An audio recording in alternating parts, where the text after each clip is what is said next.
Good evening. My name is Linda Caney, and I'm a member of the Health Advocacy Ministry.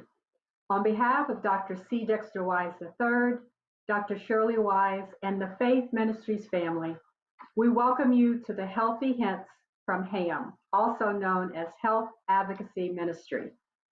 Our topic this month is the gift of life, organ and tissue donation. Some might ask why we're kicking off 2020 with such a morbid conversation. We think we're kicking off 2022 with valuable information on a topic that many families, especially Black families, avoid: how to be the gift of life to others, whether while living or when we are no longer on this side. Talking about organ and tissue donation while living or planning for the afterlife is a gift and lifesaver to others. Conversations about death and living are not mutually exclusive, which leads us to this very important conversation, the gift of life.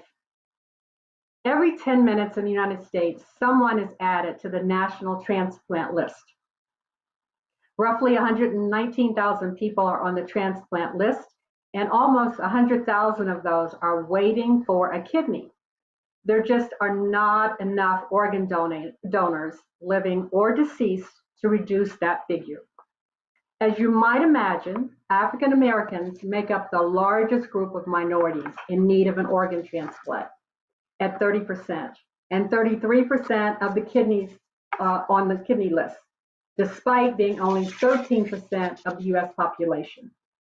According to the US Department of Health and Human Services Office of Minority Health, the number of organ transplants performed on Blacks in 2020 was 27.7% of the number of Blacks currently waiting for a transplant.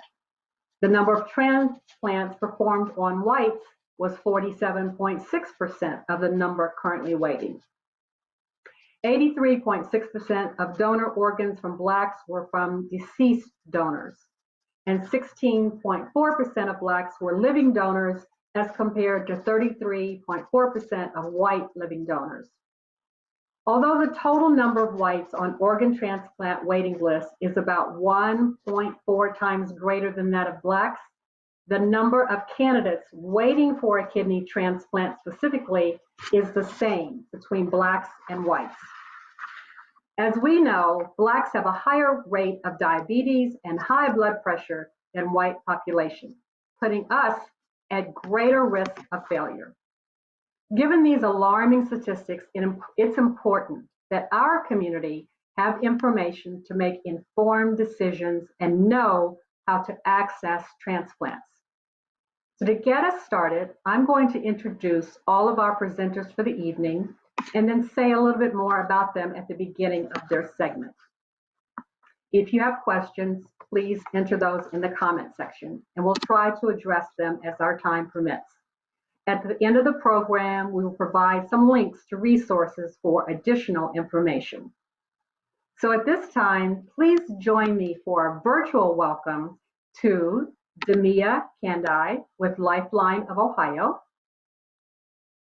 Mattia Tyus, a licensed social worker, Carmine Yarborough, our own Faith Ministry family member, a transplant recipient, and Ave Anderson, also Faith Ministry member, a living donor. We're going to begin with Demia Kandai, who will share information about organ, eye, and tissue donation. Demia is the Senior Diversity Consultant with Lifeline of Ohio. As creator of their African American initiatives, Demia has 16 years of experience educating people of color about organ, eye, and tissue donation. Her background in diversity, equity, and inclusion helps guide strategies that meet the needs of the communities served by Lifeline of Ohio. Demia, welcome, and we are ready for you to start us off. Mike will advance your slides when you are ready. Thank you. Thank you so much for having me. I'm really excited to be here. The easiest way that I could define Lifeline of Ohio is that we are a nonprofit whose purpose is really to empower the community to save and heal lives through organ, eye, and tissue donation. So I'm really excited to be here tonight. And we've worked closely with Faith Ministry for as long as I've been working with Lifeline of Ohio, so 16 years. So thank you so much for having me. If we could just move on to the first slide. If you could save 8 lives, would you? Just for a moment, I just want you to think about that. It's an easy question. It's a loaded question. If you could save 8 lives, would you? Next slide. So, organ and tissue donation gives hope to nearly 107,000 people in need of life-saving transplants. You can go to our website, lifelineofohio.org, to find more information about this. And when we talk about donation, we talk about organ, eye, and tissue. And in the presentation, we'll break that down a little bit. And if not, we can certainly give you more information at the end. Next slide. Okay, so the first fact about organ, eye, and tissue donation. All major religions in the United States support organ, eye, and tissue donation. So we just encourage people to ask their faith leader about their religious point of view. And actually on our website, we have a whole area designated for faith outreach. And so there are materials there, there are sample sermons, there are letters from every major religion and denomination, clergy leader, endorsing donation and helping to find ways to make sure that your congregation is aware of its impact.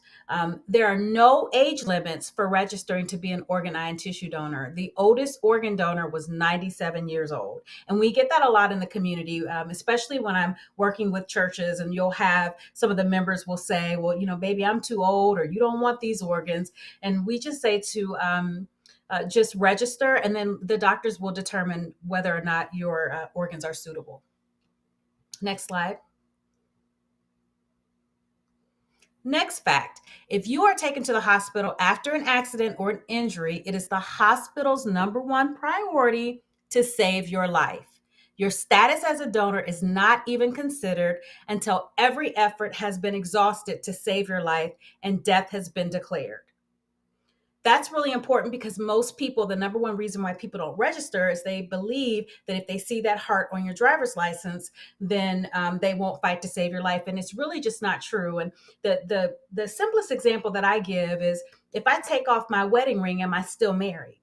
Well, yes, because my ring is just a symbol. So that heart on your license is just a symbol. It's for you to feel good. It's something for you to take with you. No one ever sees that. That is not, it's your symbol of what you did, but the registry is housed at a different location, a different entity, and only certain people have access to that. Like, I don't have access to that. Even though I work with Lifeline of Ohio, it's very few and specific people who can see the registry, which is why it's housed with a third party organization, which is the BMV. Next slide. Fact, there's no cost to a donor's family or estate for donation. So you never want to rule yourself out. Even if you've been sick in the past or you have current health issues, science continues to change, and doctors will determine donation potential based on the current science and at that time of death. So there's 2 facts on that page. So one, there's no cost, because sometimes people think that there's a cost associated, and there isn't. And then you don't want to rule yourself out, which gets back to that. You're not too old. We say, if you have diabetes, maybe you're not a candidate to donate your kidney or your pancreas, but your lungs still may be of use to someone, or your heart. So we just say to people, register. It's your decision. It's saying, if I could, I would. And there's value in that. Next slide. Next fact. Organ donation does not affect funeral plans. If an open casket funeral is possible before donation takes place, it's possible after donation. Because there are people who think that you have to be cremated, and that's just not true. So there are funerals that you've attended where that person was able to save lives, and you wouldn't necessarily know it by looking at them. In fact, you wouldn't know by looking at them. Next slide.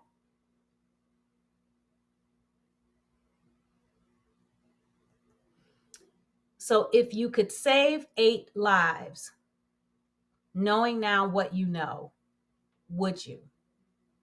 One person in their death has the power to save up to 8 lives through organ donation and to heal more than 100 lives through tissue donation. And we're talking about Lifeline of Ohio. We support living donation, and we'll talk about that on this program, I believe. But our organization is designated by the federal government to address donation after death.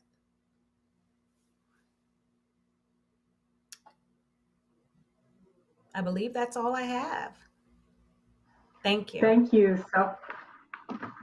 Thank you so much, Demia, for that wonderful overview. It certainly answered a lot of questions that I had. So I'm going to jump right in and ask you a couple more questions.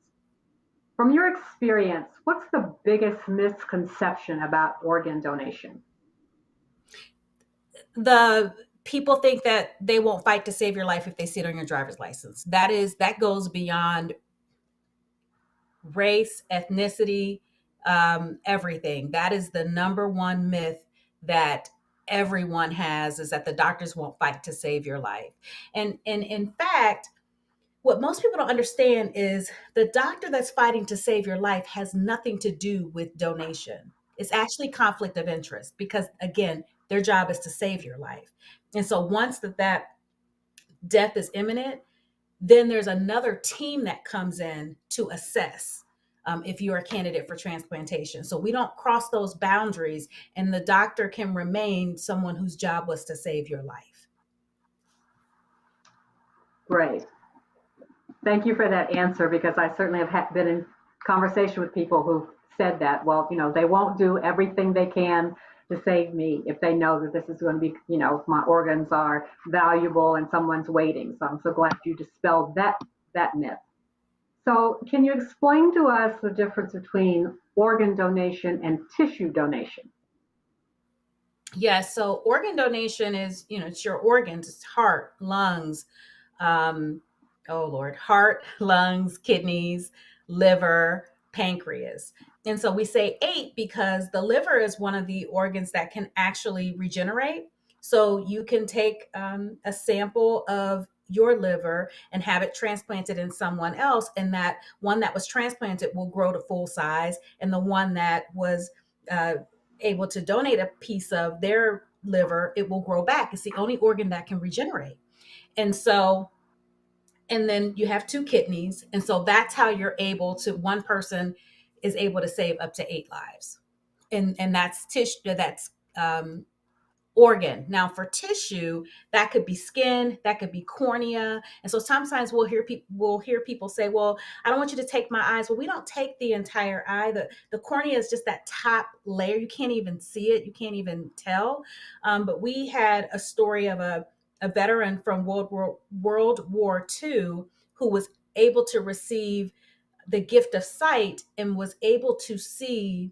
He lost his sight in World War II, received a cornea tissue, and was able to restore sight and see his wife, whom he had not seen in decades, and his grandchild.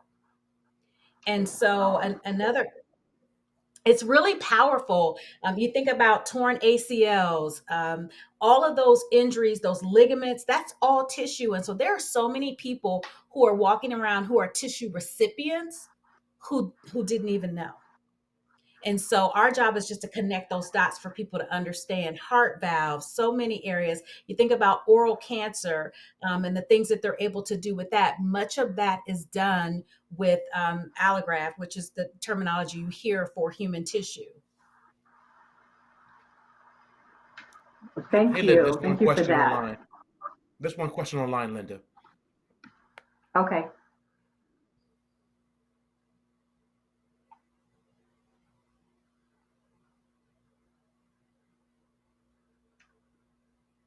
So someone wants to know, can you see that, Demia? I can.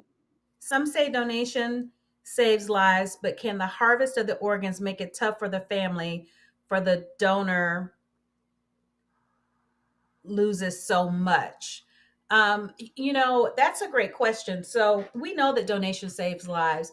We have a full aftercare program. We call it bereavement services, where we follow donor families. Everything that we do, we honor donor families. And so, yet loss is difficult. So I don't want to miss that, because that's the truth. It is difficult. But what we find is that for some families who are really struggling in their grief, it gives them one final moment to see their loved one as a hero, of turning tragedy into triumph. And so, for example, when we have um, um, patients who have completed suicide and they were able to be donors, they were registered donors, that changes that story for that family. And so you don't have to concentrate so much on why they're gone or how they left, but what leaving did, and the legacy that they were able to leave, and that lives on. And so it ends up being a comfort. And then we follow those families. We have services throughout the year where we really try to pour into those families and really stay with them. And one of the things that we do as a part of our ritual every Monday, if you're ever in our office, we have a brandscape, and it's all around. We have leaves and trees, and it's all around our donors. And every week we have a moment of silence, and we gather when we're in person, or we do it online now, and we read those names, and we have a moment of silence. And so everything that we do is always tied back to, how do we honor the gift? How do we honor the donor and the donor family? Thank you for that answer. That was, I'm sure there are some who find great comfort in how you answered that question. So thank you for that. So how common is it for someone to actually be a match for organ donation? Is it rare? Is it difficult? less than 2% of us will less than 2% of us will die in a way where we're able to even be a donor, which is why registering is so important, because we're talking about something traumatic and instant, that causes injury to the brain. So we're not talking about someone who has been sick. This is typically someone you saw that morning, an aneurysm, brain and something traumatic, blunt, uh, to the brain, something swift that happens where you lose that function. And so it's less than 2% of us will actually be able to be organ donors. All of us can be tissue donors, but less than 2% of us will actually be able to be organ donors, which is, again, why it's so important to register. You don't want to rule that out. Let the doctors make that determination. Um, and then I'm trying to think of the other part of what you asked me. I'm sorry, I got all caught up in Oh, that. I just no, get so excited. that's fine. That's fine. Now, I was asking how difficult is it to find a match if you want to be a donor? Oh, so if we're talking about living donation, so for a deceased donor, there are multiple things that go into that, from things such as blood type, um, body type, the number of antigens. There's a lot. There's a whole matching process. Some of it is proximity. It's who is, if the organ is available, who is the sickest at that time, is how matching is. There's a whole criteria for matching that I believe is on our website, but because I don't want to misspeak, but there's whole criteria for that. And then one of the things that we're seeing now with living donation is you're able to see these cross matches, where, let's say I'm in need of a kidney, and my husband uh, signs up to be able to donate one of his kidneys to me, but he's not a match for me. We can enter into this match pool where, let's say, my neighbor is trying to donate to her spouse, and she's not a match for him, but she's a match for me, and my husband's a match for him. So there's this inner workings of this match pool that we've seen. And one of the first that was done was actually done at OSU. And so that it's just, we tell people, and there are altruistic donors. There are people who say, I just feel like the Lord has said I'm supposed to donate my kidney, and I don't know to whom, whoever can use it. And so now those are rare cases, and it's not always easy, but there are growing opportunities with science and medicine, where people who um, are in need are able to find a match. Oh, wonderful. Interesting. Just this morning on one of the morning shows, I saw a story about a match.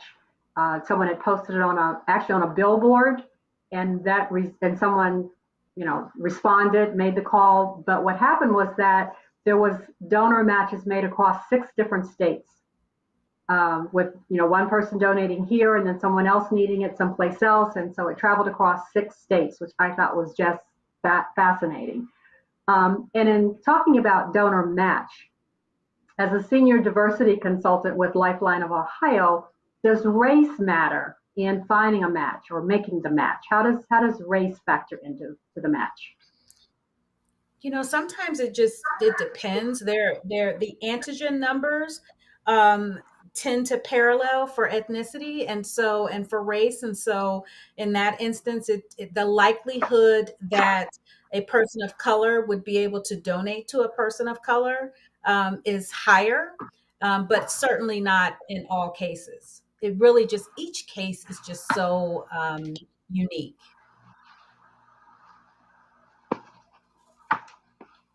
Thank you. So how many, do you know about how many people in Ohio are actually waiting for a transplant?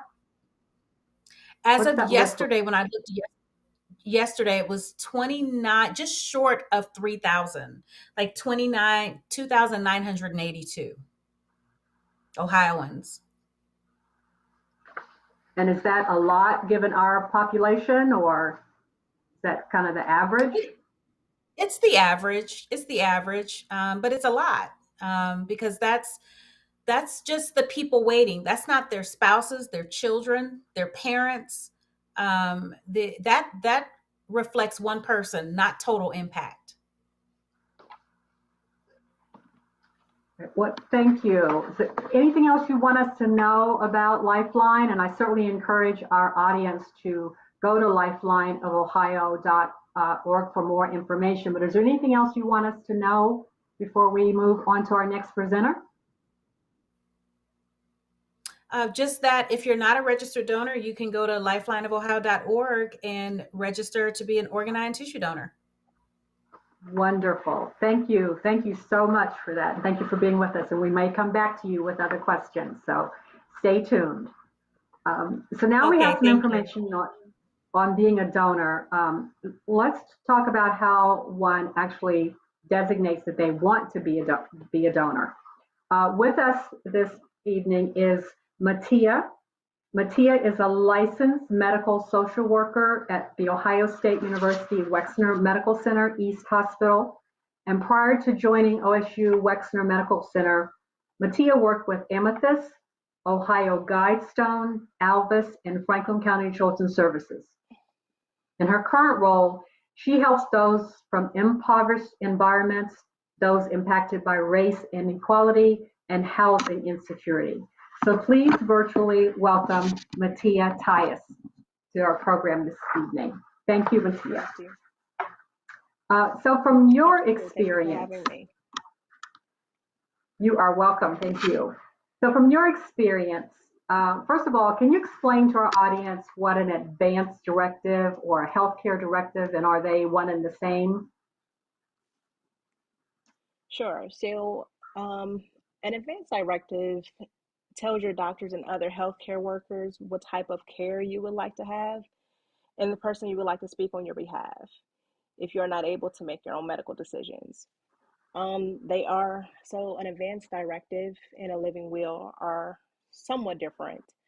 A healthcare, not a healthcare, oh yeah, healthcare power of attorney um, allows you to make a decision as to who you would like to designate as a person to make your decisions for you in the event that you're unable to make those decisions for yourself. So it's very good to tell the person that you're deciding to make the decisions for you what you would want in regards to your medical care.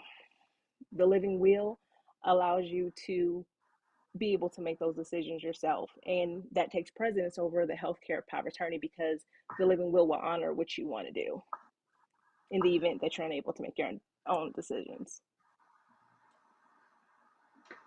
So given that, who needs to have a advanced or healthcare directive?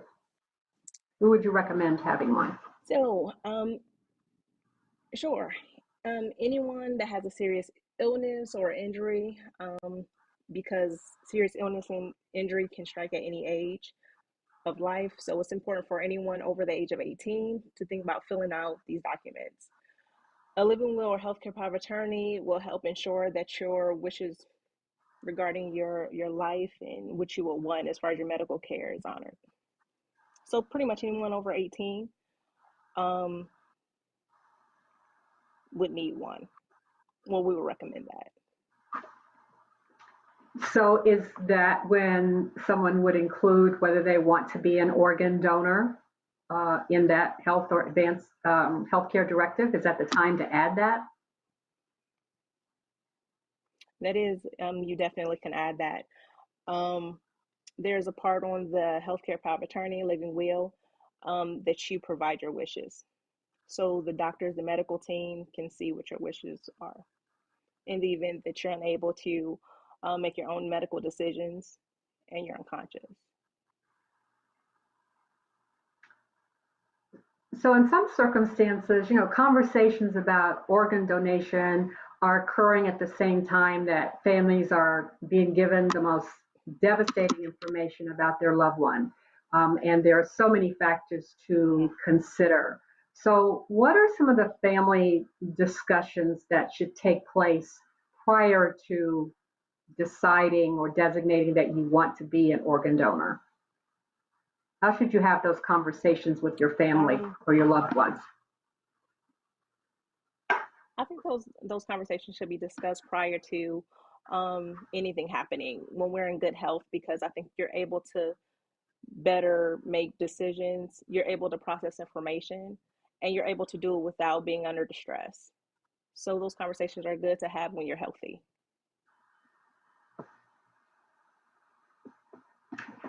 Is there any tips or how you might approach or to help your family member feel more comfortable with your decision to be a donor?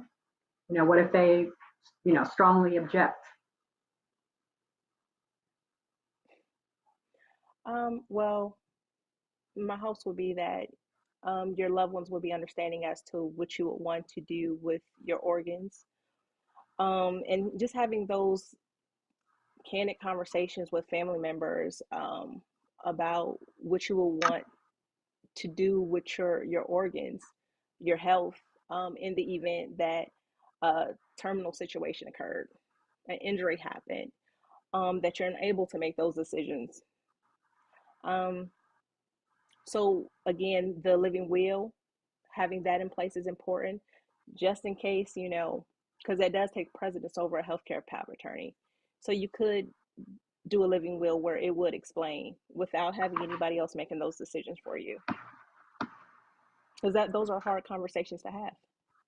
They No one wants absolutely to think about are. death and dying.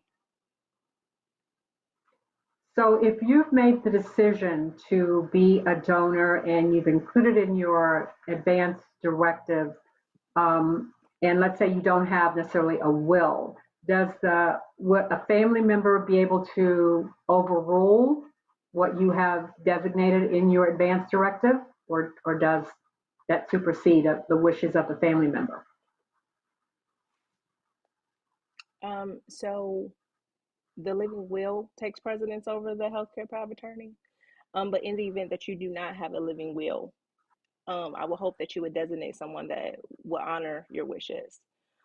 So that family member that you designate will make the final call as to what happens to your organs and what happens to you medically. Great. Okay, thank you. I see, Demia, did you want to add anything to this conversation? I think that I saw your hand up. Yes, I love this dialogue, and that's why the registry is so important. The registry is a legal binding document. It does not require approval, permission, or discussion. It is a best practice to have a discussion about it, but it is legal and binding. And so we don't check a will. We don't, that is your legal document. It supersedes all other documentation. And it's so important to make that decision. That's you're really proving the point, or making the point for why the registry is so important. When people say, well, if I want to do it, why do I have to register? Because you don't have to put that burden on your family. It's one less decision, it's one less conversation that has to be had at the most difficult time of their life regarding you. And so, but we tell people you want to discuss that with your family just so that they know. But if it is we are legally bound to carry out what you have stated that you legally wanted. So we navigate those conversations in love with families. But if the family is opposed and you are registered, we work to walk your family through why we're doing this, not can we do this, if that makes sense. Thank you so much for that distinction. Very, very helpful. So, Mattia, where would we find advanced or healthcare directive? Where would we go to find one? And is it a document that needs to be signed and notarized? Kind of what are the mechanics involved in completing such a document? Sure. You can find them in different places. You can find them online. I believe it is healthwise.net. You can print one off. You can find it at your local hospitals, any hospital. You can have your social worker complete them for you. You'll need a witness. In the event that you don't have a witness, it will need to be notarized.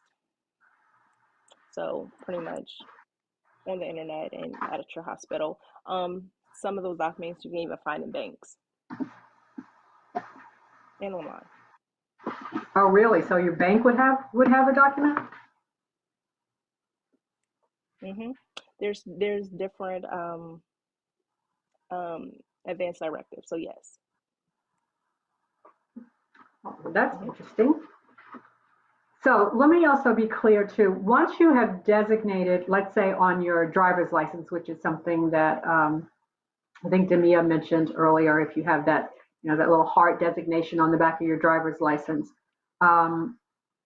does that indicate, how does that relate to the advanced healthcare directive? Is that in addition to, or and either one of you can answer this question, but is it something you need in addition to the advanced health directive?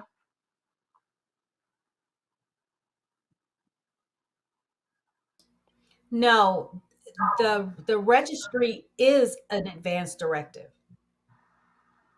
It's a form of an advanced directive. Okay. All right, good. Thank you. So, Mattia, is there anything else that would be helpful for us to know that you want, that maybe I didn't ask you, that you want to share? No. The only thing that I would just recommend is that anyone that's over 18 to have a conversation with loved ones if they feel comfortable in regarding their medical care, the health care. Because in the time that we're living in now, we never know what tomorrow will hold. So, yeah, advanced directive would be important in these times that we're living in. It's so true. Thank you. Thank you so much for providing this information to help us to be proactive and to ensure that our wishes are communicated with our loved ones before the need arises. So anything else you want to add, Demia, to the conversation before we move on? No, I think this is great and just confirms why registering is so important. Absolutely. Okay, I don't see any questions right now, but we're certainly open to addressing it if anyone has any questions. Okay. So now it's such a blessing to have our next two guests as living testimonies of faith, generosity, and triumph. Please welcome two members of our Faith Ministries family, Sister Carmine Yarborough, a donor recipient, and her living donor, Ave Anderson. These two women of faith have been on a journey together and they will share their personal connections to our conversations that we've been having this evening. So, Sister Carmine, we're going to start with you. Welcome, and thank you so much for being here. We're so blessed to have you with us this evening. So, if you could share with our audience, when and how did you learn that you actually needed a kidney transplant?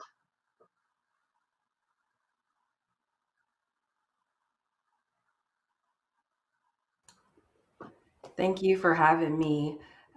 Yes, so I have actually had two kidney transplants. My initial discovery that I needed a kidney transplant was in 2009. And I initially thought that I had pneumonia and went to see my physician, and they told me to go to the emergency room right away.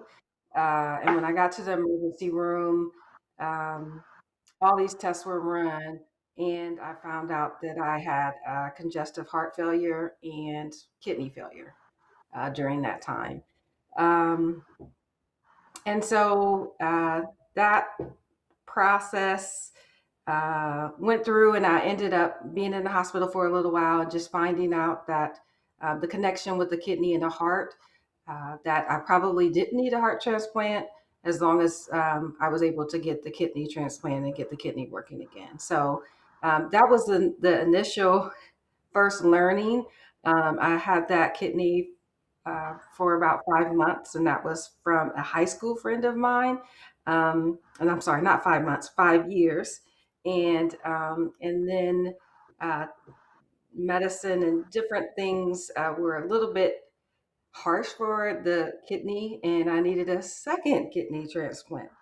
And that is where Miss Ave Anderson came into play. Knew of my story, and we were doing Bible study together. Um, and she actually surprised me with being a donor. So that's kind of how I learned. But thank you. Well, that was quite an ordeal you went through. I wonder how, do you know how rare it is for someone to need two transplants?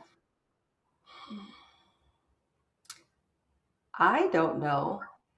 I just know that God has been good to me throughout this process. He has astonished doctors during this process. Being on the wait list, I was told that it would be 5 to 7 years before I got a transplant. However, with my first transplant, I got that around a year, within a year. And with my transplant with Miss Ave, I got that in almost less than a year. So God has been amazing through this health journey with me. He showed up and shown out even through what could be considered negative. He's been there with me through the process, and he's been a blessing to me. Wow, well, you are quite a living testimony. Before we go to Sister Ave, I want to go back to Sister Demia. And do you know if this, how rare it is for someone to, to actually need two kidney transplants? That's something we keep track of statistically. You mean someone who needed a transplant, received a transplant, and then needed another transplant again? That's actually pretty common. The I don't I don't want to misquote, but there is a statistic that speaks to the life, the expected life, if you will, of kidney function from a transplanted kidney. And so, it's interesting working with Lifeline of Ohio for 16 years now. I'm starting to see this cycle of people who I was there when they received their first transplant, who are now being waitlisted again for another transplant. Hmm. So it is pretty common, more so with kidney. With kidneys. Mm-hmm. Mm-hmm. Okay, thank you. Thank you for adding that information. So let's go to Sister Ave. You are certainly a blessing in so many ways, Sister Carmine. So how did you decide to, first of all, be tested and then decide to actually be a living donor?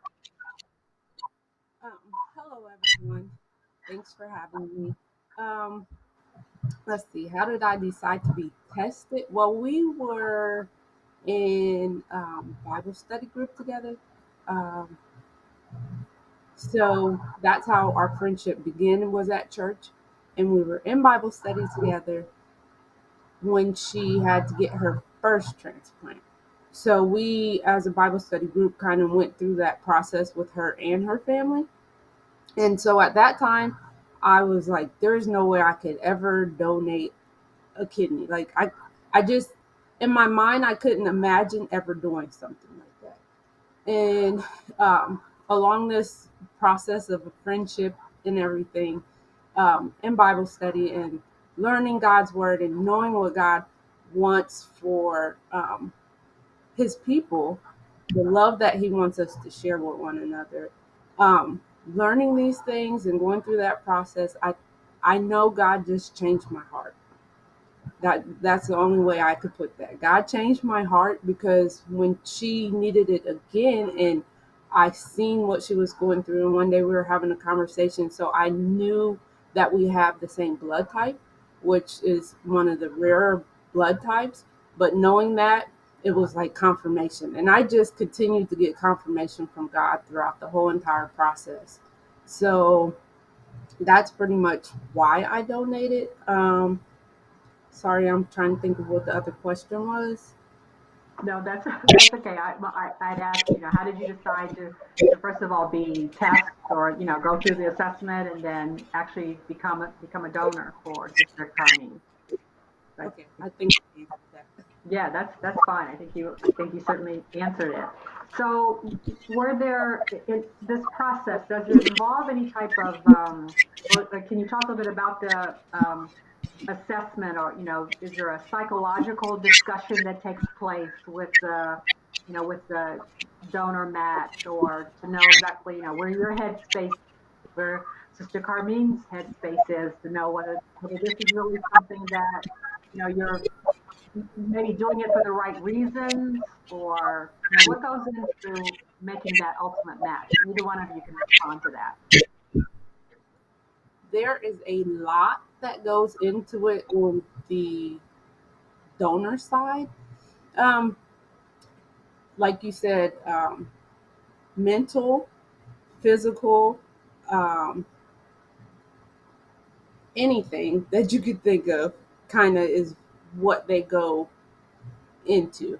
So when you decide to become a donor, they will, I believe they like ask you questions and things in the beginning just to kind of see where you're at. You do have to speak with a, I want to say psychologist, but I don't think it was a social worker. So you speak with a social worker. Um, the process from beginning to end can take a long time, meaning more than 3 months. It's been a while, so I don't remember exactly how long they tell you the process can actually take. But so you decide to do it. Uh, I'm sorry. You talk to someone. You get tested.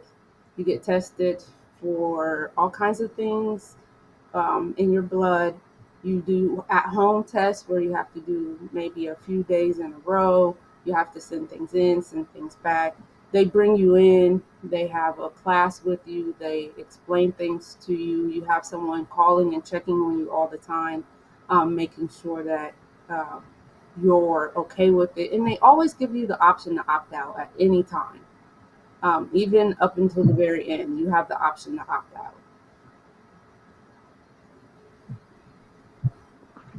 I'm glad you mentioned that, because I was going to ask. At any point, did you say, okay, this is beginning to be too much, it's too invasive? What made you keep going? Um, God. When I first decided to be a donor, of course, I talked to my husband first. That was my first thing. Like, he had to be okay with it for me to even go all the way through with it. So, of course, I talked to him first, and then um, I when I called to see about being a donor, they said that she already had someone in the process.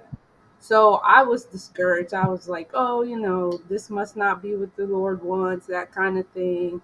And so about a month later, I get a call, hey, are you still interested? So they started doing the process then.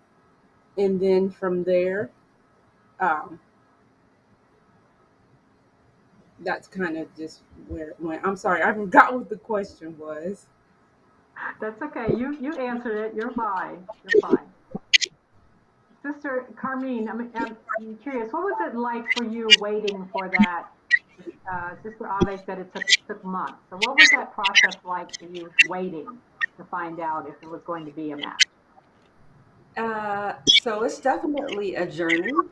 And as Ave stated, there are several appointments, medical appointments, several lab draws, a class that you have to go through as a recipient, and then also, you have to get on the list. So there's a process that you go through to get on the list and to be approved to be on the list, the donation list. So it's definitely a journey. um, I think throughout the journey, I had people around me that was interested in helping. And so, as Ave mentioned, I had a relative who was starting the process. And so I thought that it was going to be him that donated to me. And we found out later that something happened, and he wasn't able to donate. So we were I was at ground zero again. But throughout the process, God had done it for me before. And so I just trusted that he would do it again if that was supposed to happen. I was happy for life. So whatever he chose to do for me during that time, I was going to accept. I felt like, Lord, I can't ask you again to give me another kidney, but he chose to do that, and so I'm so grateful that he shows me favor, that he loves me, and that I'm a child of God at this point, because I don't know how you get through these type of trials and tribulations without him. Absolutely. This is certainly a testament to your faith and to what God will do and can do and has done and how He's worked through both of your lives. I'm curious, Ave, you mentioned that you talked to your husband as you were going through making this decision. So what's kind of the process been or the impact been on each of your families, respectively? Either one of you can answer that as well, but how did this impact your family? Um, you know, I can't. I guess if I asked them, I don't really know what they would say, but my guess would be that going, everyone is going to worry. You're going to have some worry, even when you trust God. You're going to worry sometimes, or even have some doubt. Um, and also the recovery, they have to be a part of that. They have to be willing and able to see you not at your best, and be able to support you and know that what you are doing is good. It's great. It's gonna be okay, like, type thing. Yeah, and some family members, may not agree with it, may not want you to go through with it. I can remember when I was getting some blood work drawn, and the lady that was taking blood was asking me, well, how does your family, just to kind of give you some more information, most of you may know me, some of you don't. We also have two sons, and so they were in middle school, going into middle school and going into high school at the time. But they know Carmine and her family as well because we were doing Bible study together. So pretty close. So they seen what was going on. They could see Carmine when I would say at her worst because she was really sick, and they could see that. And so I think being there through that process helped the boys understand kind of why I was doing it. And then it was good for them because I know in school they talk after it happened. They talked about organ donation, and they could say when they come in and they ask, "Has anybody ever experienced organ donation?" And they were both able to say, "Oh, my mom just donated." And so I think those guys kind of put those kind of things in place to help them through it too. But as for children, they learn from you. And if you're not scared and worried and stressed out about it, they're not going to be scared, worried, and stressed out about it. What a great role model for your children, for your boys, and for your family. Thank you. Sister Carmine, anything you want to share about what it was like for your family going through this? So I think, like Demia said, it's life changing.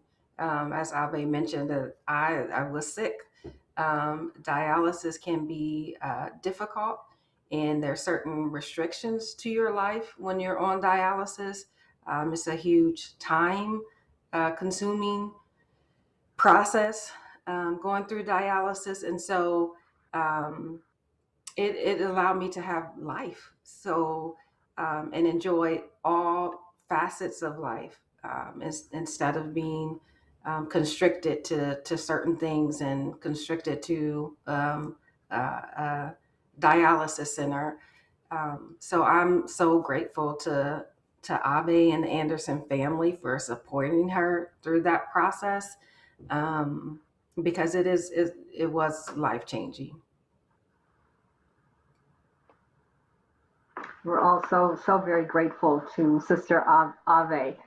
Could you talk a little bit about the recovery process from both of your perspectives? Sister Ave, why don't you share a little bit about the recovery? I just want to mention about the last one also is that our church family was really there for us. They came through like they should have. They were great for Like they us. always do. Like they always do. Okay, so recovery was your typical surgery, like 6 weeks or so. I've had things like a hysterectomy, just to compare for women who have had that. Like it, no worse, no better than that to me. But that was my experience, and everybody's experience is different.